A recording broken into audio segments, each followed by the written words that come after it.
ಸಂತ ಮಾರ್ತಾ ಶಾಲೆ ಮೂಡಿಗೆರೆಯಲ್ಲಿ ರಾಷ್ಟ್ರೀಯ ವಿಜ್ಞಾನ ದಿನವನ್ನು ಅದ್ದೂರಿಯಾಗಿ ಆಚರಿಸಲಾಯಿತು. ಸಿಸ್ಟರ್ ಡೀನಾ ಮಾತನಾಡಿ, ವಿಜ್ಞಾನ ವಸ್ತು ಪ್ರದರ್ಶನ ಕಾರ್ಯಕ್ರಮಗಳು ಮಾಡುವುದರಿಂದ ಮಕ್ಕಳ ಆಲೋಚನೆ ಶಕ್ತಿ ಬೆಳೆಯುತ್ತದೆ ಹಾಗೂ ತಮ್ಮಲ್ಲಿರುವ ಪ್ರತಿಭೆಗಳನ್ನು ಹೊರಹಾಕಲು ಅವಕಾಶ ಮಾಡಿಕೊಡುತ್ತದೆ ಎಂದು ಅಭಿಪ್ರಾಯ ವ್ಯಕ್ತಪಡಿಸಿದರು.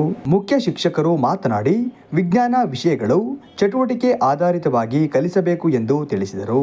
ಮುಖ್ಯ ಅತಿಥಿಗಳಾದ ಶರತ್ ಕುಮಾರ್ ಅವರು ಮಾತನಾಡಿ, ವಿಜ್ಞಾನ ಅಥವಾ ಸಮಾಜದ ತರಗತಿಗಳು ಪ್ರಯೋಗಾಲಯದಲ್ಲಿ ನಡೆದರೆ ವಿದ್ಯಾರ್ಥಿಗಳು ಮುಟ್ಟಿ ಸಂತಸ ಪಡುತ್ತಾರೆ.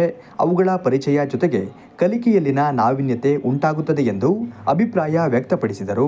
ಇವತ್ತು ನಾವೇನು ಫೆಬ್ರವರಿ 28ರಂದು ವಿಜ್ಞಾನ ದಿನವಾಗಿ ಆಚರಿಸ್ತಿದ್ದೀವಿ, ಇದು ಒಬ್ಬ ವಿಜ್ಞಾನಿಯ ಸಾಧನೆ. ನಾನಿಲ್ಲಿ ಏನೇ ಹೇಳಕ್ಕೆ ಇಷ್ಟಪಡ್ತೀನಿ ಅಂದರೆ, ಏನಾದರೂ ಒಂದು ಕಾರ್ಯಕ್ರಮವನ್ನು ನಿಮ್ಮ ಶಿಕ್ಷಕರು ಸ್ಟಾರ್ಟ್ ಮಾಡಿದಾಗ ಅದರಲ್ಲಿ ಪಾರ್ಟಿಸಿಪೇಟ್ ಮಾಡಲಿಕ್ಕೆ ಟ್ರೈ ಮಾಡಿ. ಯಾಕಂದರೆ ಅದರಲ್ಲಿ ಅಷ್ಟು ಶ್ರಮ ಇರುತ್ತೆ. ನೀವು ಪಾರ್ಟಿಸಿಪೇಟ್ ಮಾಡಲಿಲ್ಲ ಅಂದರೆ ಅದರಲ್ಲೇನೋ ಅವ್ರದ್ದು ಪ್ರಯತ್ನ ಎಲ್ಲ ವ್ಯರ್ಥ ಆಗುತ್ತೆ. ಹಾಗಾಗಿ ನೀವು ಒಬ್ಬರು ಮುಂದೆ ಹೊಸ ವಿನ್ಯಾಸಗಳನ್ನು ಮಾಡಿ, ನಿಮ್ಮಲ್ಲಿ ಒಬ್ಬರು ಸಿ.ವಿ. ರಾಮನ್, APJ ಅಬ್ದುಲ್ ಕಲಾಂ, ವಿಕ್ರಮ್ ಸಾರಾಭಾಯ್ ಆಗಲಿ ಅಂತ ಹೇಳಿ ನಂದೆರಡು ಮಾತುಗಳನ್ನು ಮುಗಿಸ್ತೀನಿ. ಆಲ್ವಿನ್ ಫರ್ನಾಂಡಿಸ್ ಅವರು ಮಾತನಾಡಿ, ವಿಜ್ಞಾನ ಹಾಗೂ ತಂತ್ರಜ್ಞಾನ ಬಳಕೆಯಿಂದ ದೇಶದ ಅಭಿವೃದ್ಧಿ ಸಾಧ್ಯ. ಇಂದಿನ ವಿದ್ಯಾರ್ಥಿಗಳು ಹೊಸ ಹೊಸ ಆವಿಷ್ಕಾರಗಳೊಂದಿಗೆ ದೇಶಕ್ಕೆ ಕೊಡುಗೆ ನೀಡಬೇಕು ಎಂದರು. ಆಕರ್ಷಕ ಮಾದರಿಗಳ ಪ್ರದರ್ಶನ, ವಿಜ್ಞಾನ, ಭೌತಶಾಸ್ತ್ರ, ರಸಾಯನಶಾಸ್ತ್ರ, ಜೀವಶಾಸ್ತ್ರ ಮಾದರಿಗಳ ಪ್ರದರ್ಶನ ಕಂಡುಬಂದಿದ್ದು, ಕನ್ನಡ, ಇಂಗ್ಲಿಷ್, ಗಣಿತದ ವಿಷಯದ ಮಾದರಿ ಚಿತ್ರಪಟಗಳ ಪ್ರದರ್ಶನ ಕಂಡುಬಂದಿತು. ಬೆಂಕಿ ಇಲ್ಲದೆ ಅಡುಗೆ ತಯಾರಿಸಿ ಸ್ಪರ್ಧೆ ಏರ್ಪಡಿಸಿದ್ದು, ವಿದ್ಯಾರ್ಥಿಗಳು ಇದೇ ರೀತಿಯ ಅಡುಗೆಗಳ ವಸ್ತು ಪ್ರದರ್ಶನ ನೀಡಿದರು.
ಕಾರ್ಯಕ್ರಮದಲ್ಲಿ ಅಧ್ಯಕ್ಷರಾದ ಸಿಸ್ಟರ್ ಡೀನಾ, ಮುಖ್ಯೋಪಾಧ್ಯಾಯರಾದ ಮೌಲಿ, ಶರತ್ ಕುಮಾರ್, ಆಲ್ವಿನ್ ಫರ್ನಾಂಡಿಸ್, ಸ್ಫೂರ್ತಿ, ಮೇಘಾ ಕಾರ್ಯಕ್ರಮವನ್ನು ಸ್ವಾಗತಿಸಿ ಮಂಜುನಾಥ್ ನಿರೂಪಿಸಿ ಜಗದೀಶ್ ವಂದಿಸಿದರು.